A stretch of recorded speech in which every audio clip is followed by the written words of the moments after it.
Imagine being born into a world where your every move is under scrutiny, where the dangers of the wild are lurking at every turn, and where surviving the day is a battle you fight not just for food, but for your very life. Now, picture this: you're not some cute, cuddly animal with a group of friends to keep you company. No, you're a leopard. A solitary, elusive predator with no one to rely on but yourself. Leopards are often seen as majestic, powerful creatures, but the truth is, being born as one can be a difficult and lonely existence. Sure, they've got those stunning spots and the sleek, muscular build, but the life of a leopard is far from easy. In fact, it kinda sucks. Let's take a deeper look at why.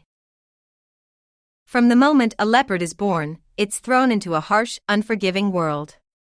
Unlike lions or elephants, who live in groups where there's safety in numbers, leopards are solitary animals. And while this might sound like a glamorous life of independence, it's actually one of the first hardships a leopard faces.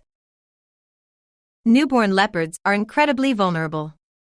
Their mothers, although fiercely protective, are often forced to keep them hidden away in dense brush or trees for the first few months of their lives. The harsh reality is that even within their own family, leopards face danger.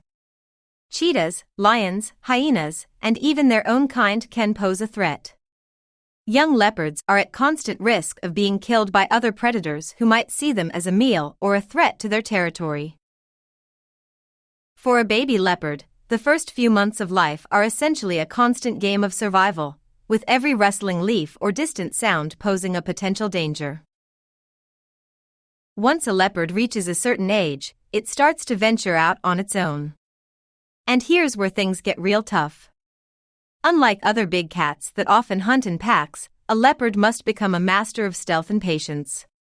It has to learn how to stalk its prey, how to hunt without being seen, and how to strike when the time is right. But even with all this skill, hunting is no walk in the park. Leopards usually go after medium-sized animals like antelope, monkeys, and sometimes even birds or reptiles. But these animals are fast, elusive, and not always easy to catch. Hunting alone means there's no backup if a kill is missed.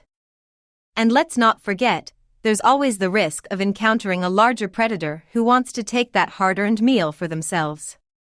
Hyenas, lions, and wild dogs are notorious for stealing kills from leopards. The leopard might spend hours stalking its prey, only for it to be snatched away in the blink of an eye. For a young leopard, learning the ways of the hunt is a critical skill that requires a blend of patience, timing, and survival instinct.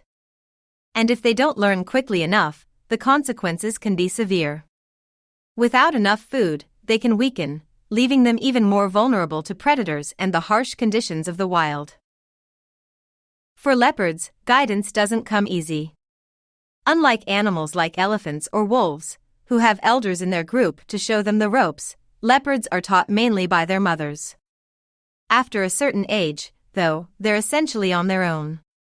This means that leopards must learn everything about the wild by observing and experimenting. Every mistake is a potential disaster. When a leopard cub is young, it relies on its mother for survival skills. She teaches them to climb trees, which is essential for escaping predators or stashing away food. She also teaches them how to hunt and move stealthily. But as they grow older, that guidance fades. In the wild, a leopard has no community or older members to rely on for wisdom. The survival game is harsh, and each new skill must be mastered quickly. Failure isn't just a lesson, it's a death sentence. As if all of that wasn't enough, leopards face almost constant confrontations with other animals.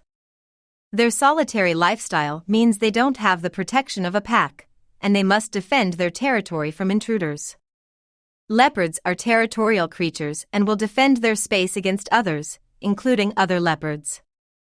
This can lead to brutal fights over food or land. Even outside of their own kind, leopards often find themselves fighting for their lives. Hyenas, lions, and wild dogs are always on the lookout for a vulnerable prey, and a lone leopard can quickly become the target of a group of hungry scavengers. Their ability to adapt to these frequent confrontations is what ultimately helps them survive, but it's a constant drain on their energy and well-being. Moreover, leopards' ability to adapt to such confrontations is not just a matter of physical strength, but also mental resilience. They have to be quick-witted, resourceful, and always ready for a fight. For a young leopard, this could mean years of being in a constant state of alert. So, why does it suck to be born a leopard? Because their life is a constant battle. They're born into a world where they must fight for survival from day one. From the constant threats of predators, to the exhausting and risky process of hunting, to the lack of guidance and support, leopards are truly solitary warriors of the wild. Every day is a test of endurance, skill, and resilience. But here's the thing, leopards thrive in this environment because they have evolved to meet these challenges head-on.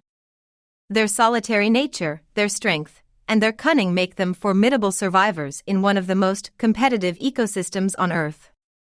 While being born a leopard is no easy feat, it is this very hardship that shapes them into one of the most skilled and resilient predators in the animal kingdom. So, next time you spot a leopard in the wild, remember this: it's not just their striking beauty that makes them remarkable, it's the strength, perseverance, and resourcefulness they've developed in a world that never gives them a break.